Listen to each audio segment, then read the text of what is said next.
Salut, c'est Léo de la chaîne TechMaker et aujourd'hui, en partenariat avec Le Dénicheur, on se retrouve pour une toute nouvelle vidéo de build. Mais attention, ici on ne parle pas de n'importe quelle vidéo de build, parce qu'il y a quelques temps, j'avais sorti une vidéo similaire dans laquelle j'ai choisi la configuration qui me paraissait la meilleure pour un PC à monter soi-même, avec un budget aux alentours de 500 €. Et bien, aujourd'hui, on va pousser le truc encore plus loin en essayant de se faire la meilleure configuration possible sans dépasser le prix d'une console, même des consoles slim en fait, ce qui nous fait un budget d'environ 300 € on va dire. Pour réaliser cette vidéo, j'ai travaillé avec Le Dénicheur qui est un comparateur de prix qui regroupe la grande majorité des sites marchands, que ce soit les plus connus mais pas que, vu que le comparateur va les fouiller sur 200 sites différents dans le domaine de la tech, et tout ça de manière neutre. Et ça va nous être bien utile dans notre quête du meilleur prix. Bah oui, parce qu'avec un budget aussi serré, il va falloir ruser. Par exemple la RTX 2080 Ti, on va peut-être la laisser de côté pour le moment et voir si ça rentre dans notre budget à la fin, qui sait. Je suis assez dubitatif mais on verra bien. Bon, mais comparer les prix c'est déjà une chose, mais ça ne suffit pas toujours si on a un budget serré. Et bien grâce au dénicheur, on a accès à un historique des prix de l'objet en question, ainsi qu'une estimation des tendances du prix de ce dernier. Et ça peut par exemple nous montrer qu'on est dans un gros creux et que le prix va certainement remonter vite. Ou bien au contraire, que ce n'est pas le moment d'acheter car il y a de fortes chances que le prix baisse bientôt. Coupler tout ça aux alertes de prix que l'on peut recevoir par mail lorsqu'un prix passe en dessous du seuil qu'on a défini, et nous voilà armés pour notre chasse au bon plan. Et bien sûr,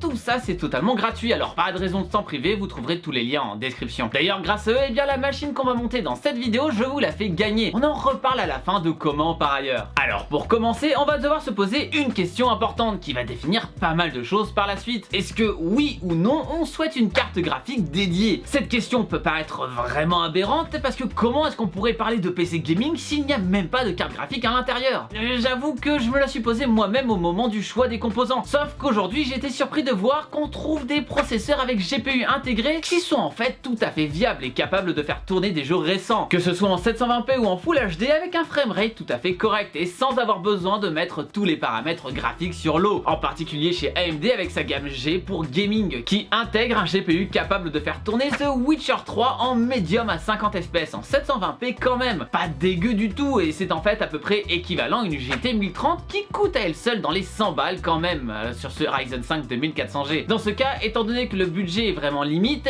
on va partir là-dessus. En vrai, on pourrait se permettre de prendre une carte graphique dédiée, mais il faut peser le pour et le contre pour voir justement où pencherait la balance. L'argent économisé en se passant d'une carte graphique peut être vraiment intéressant pour être utilisé ailleurs, pour que ce soit ajouter de la RAM ou passer sur du SSD par exemple. Et dans notre cas, j'ai préféré mettre l'argent ailleurs encore une fois, car je pense que les performances globales seront bien meilleures de cette façon. Vous l'avez donc compris, on va donc se tourner chez AMD pour le processeur avec ce Ryzen 5 2400G. D'ailleurs, parlons-en du prix parce que grâce au dénicheur, on a pu trouver ce petit monstre pour 138,12 €. On entame donc tout de même pas mal le budget, mais il ne faut pas oublier que son composant représente à lui seul toute la puissance de calcul du PC, vu qu'il y a le CPU et le GPU. Un autre avantage de ce processeur est qu'il est vendu avec un ventirad, donc ça nous fait aussi ça d'économiser et de moins à acheter. Pas besoin non plus d'acheter de la pâte thermique car elle est déjà appliquée sur le radiateur normalement. Ça nous laisse donc un peu plus de la moitié pour le reste. On peut maintenant passer à la carte mère. Il va nous falloir quelque chose de simple, fiable et efficace. Étant donné qu'on est parti sur un processeur de chez AMD, il va nous falloir une carte mère avec un socket AM4. Pour ça, on va se tourner vers une carte mère au format mini ATX de chez Gigabyte à 43,92 €, qui était d'ailleurs la même carte qu'on avait utilisée sur notre première vidéo build. Cette carte va nous permettre tout de même l'overclock du processeur si on le souhaite, à condition de ne pas pousser trop loin non plus. Comme vous pouvez le voir, on est sur un format micro ATX, et ce n'est pas pour rien, la carte électronique sur laquelle sont soudés tous les composants de la carte mère coûte quand même assez cher, et le prix est bien sûr dépendant de la taille de cette carte. Alors choisissant une carte dans ce format mini ATX, sans parler des composants qui se trouvent sur cette dernière, on part déjà sur une bonne économie encore une fois. Ce format va aussi nous permettre d'utiliser un boîtier plus petit et donc lui aussi moins cher. Bref, c'est tout bénef. Bon, maintenant qu'on a la carte mère et le processeur, on va pouvoir dépenser ce qu'on a récupéré en se passant de cette carte graphique. On va donc pouvoir se payer 8 Go de RAM en DDR4 de chez G-Skill à 38,99 € ainsi qu'un SSD de chez PenY à 28,49 € pour 244 Go de stockage. Vous comprenez peut-être maintenant de quoi je parlais tout à l'heure quand je disais que les performances globales seraient possiblement meilleure en se passant de cette carte graphique. Et oui, c'est bien beau d'avoir une RTX 2080 Ti, mais si derrière on a que 4 Go de RAM et un vieux disque dur qui tourne à 5400 tours par minute, ben on a l'air bien bête. Cette RAM et ce SSD vont donc nous permettre d'avoir un ordinateur rapide et avec une expérience fluide et des temps de chargement réduits. On va donc maintenant pouvoir passer à l'alimentation. Étant donné qu'on n'a pas de carte graphique encore une fois et que le processeur choisi n'est finalement pas le plus énergivore, on va pouvoir rester sur une puissance assez faible. Ça va quand même nous permettre une belle économie là aussi. Bon, bien sûr, si on veut rester dans le budget, on va devoir dire au revoir à du modulaire. Bonjour aux câbles dans tous les sens et au revoir aussi au 90 Platinum malheureusement. Mais on ne va pas pour autant aller sur une alimentation no-name parce qu'il faut savoir une chose, c'est que c'est l'un des éléments les plus susceptibles de nous lâcher en cours de route. On va donc se tourner vers une 350 watts de chez Corsair. Cette dernière va nous coûter seulement 22,70 € et une alimentation de marque, donc normalement plus fiable que du no-name. Et là, il nous manque plus que le boîtier et on sera enfin prêt à faire des top 1 sur Fortnite. Et bien ici, sur notre budget de 300 €, il nous reste environ 30 balles maintenant. Et avec ça, on peut quand même trouver un boîtier correct, le Wave V2 de chez Deepcool. Alors oui,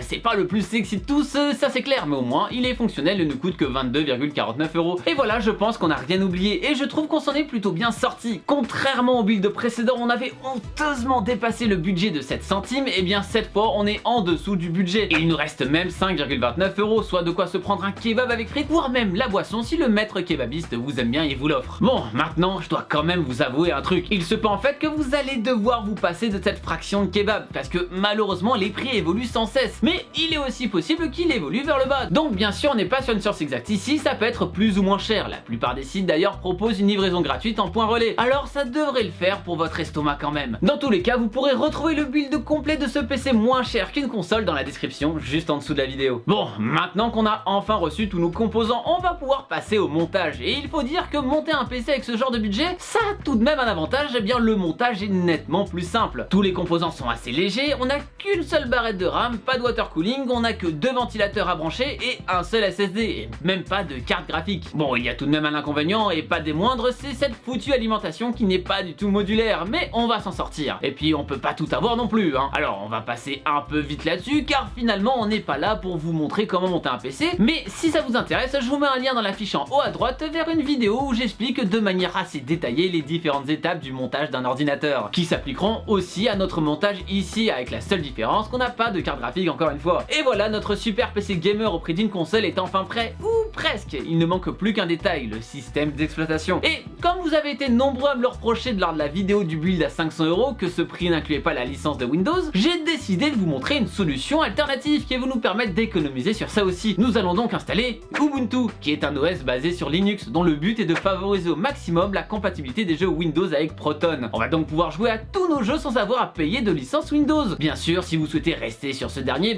vous pouvez toujours acheter une clé, mais j'ai peur que ça vous fasse sortir de ce budget serré de 300 balles. Sinon, vous pouvez toujours le récupérer de manière pas très gentille. Bref, il y a plein de possibilités après tout. Il y avait aussi certaines reproches sur le fait que je ne comptais pas souris et clavier. Eh bien là, vous avez de quoi acheter si vous n'avez pas faim, en prenant bien sûr des composants premier prix sur AliExpress. Et pour ceux qui me parlent du fait que je ne compte pas l'écran dans le build, vous avez vraiment une télé 4K dans le pack de votre PS4 vous?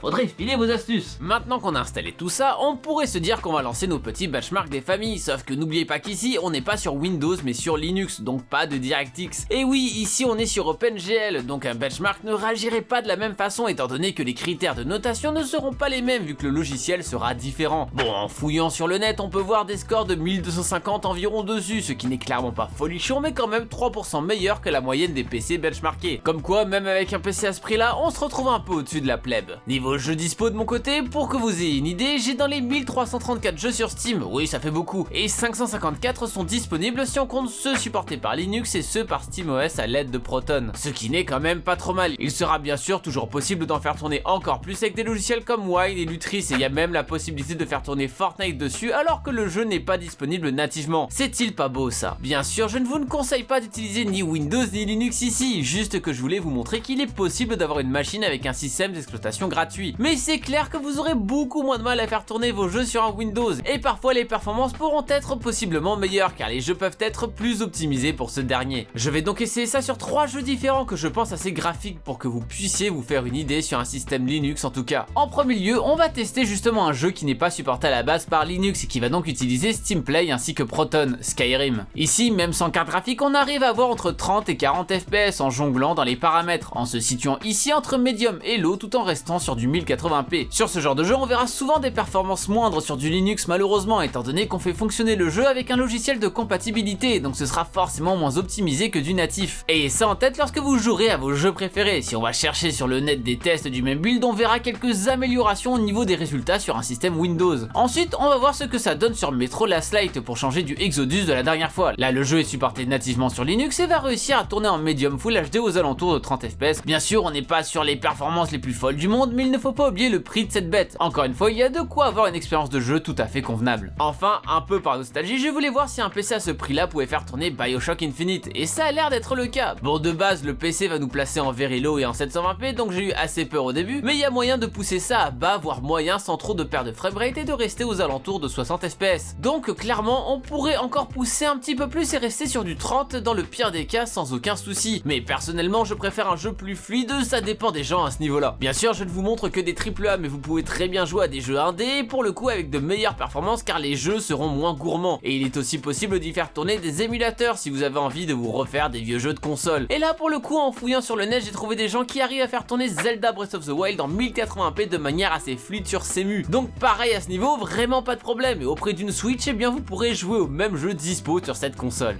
Alors comme vous avez pu voir, on est tout de même sur une configuration très capable avec des performances vraiment pas dégueu. Une qualité graphique bien au-dessus d'une console, en tout cas dans ses versions slim, et tout ça à un prix inférieur de ces dernières, que ce soit PS4 ou Xbox. Si vous regardez cette vidéo depuis le futur, il se peut que les choix que j'ai fait dans cette vidéo ne soient plus les plus judicieux. N'hésitez donc pas à fouiller un petit peu par vous-même. Mais il n'est pas impossible que je refasse cette vidéo dans quelques années, quand tout ça aura encore bien évolué, si bien sûr ça vous intéresse. Bon, mais avec tout ça, je pense qu'on a relevé le défi, et qu'on a aussi au passage détruit ce mythe disant que si on n'a pas un budget de 12 milliards d'euros, bah les consoles seraient la seule solution viable. Et vous alors, qu'est-ce que vous en pensez de cet ordinateur? Si vous avez le choix entre ce PC et une PS4, vous choisiriez quoi? Eh bien dites-moi tout ça dans la fiche qui se trouve en haut à droite. Et par ailleurs, j'ai en tête de faire une vidéo du même style que celle-ci, mais uniquement avec des composants de Wish ou AliExpress, et de voir s'il est possible de faire un PC pour encore moins cher que ça, et carrément de viser la barre des 100 balles. Dites-moi en commentaire si c'est quelque chose qui pourrait vous intéresser, et en même temps vous faire un petit peu marrer. Si vous avez d'autres idées de build à réaliser avec telle ou telle contrainte, eh bien n'hésitez pas non plus à me dire tout ça dans les commentaires juste en dessous. Et allez, comme vous êtes resté jusqu'au bout, bien je vais maintenant vous faire gagner le PC qu'on a monté dans cette vidéo. Pour ça, bien ça se passe sur mon Instagram, c'est gratuit et vous avez toutes les explications là-bas, donc allez jeter un œil, ça vous coûte rien, et mon pseudo est Léo Techmaker. Je me suis dit que c'était une bonne idée en fait d'avoir le même pseudo sur YouTube et Instagram, je sais pas ce que vous en pensez. Encore merci au dénicheur d'avoir sponsorisé cette vidéo. Si la vidéo vous a plu, n'oubliez pas comme d'habitude le pouce bleu, de l'amour, et de venir faire un tour sur mes réseaux sociaux. N'hésitez pas à partager la vidéo un maximum à tous vos potes qui vous disent que c'est impossible d'avoir un PC pour moins cher qu'une console. Et bien sûr, si ce n'est pas déjà fait, abonnez-vous à la chaîne en cliquant sur le haut qui vient d'apparaître juste là. C'était Léo, la chaîne Techmaker, et surtout, n'arrêtez jamais d'apprendre. Salut!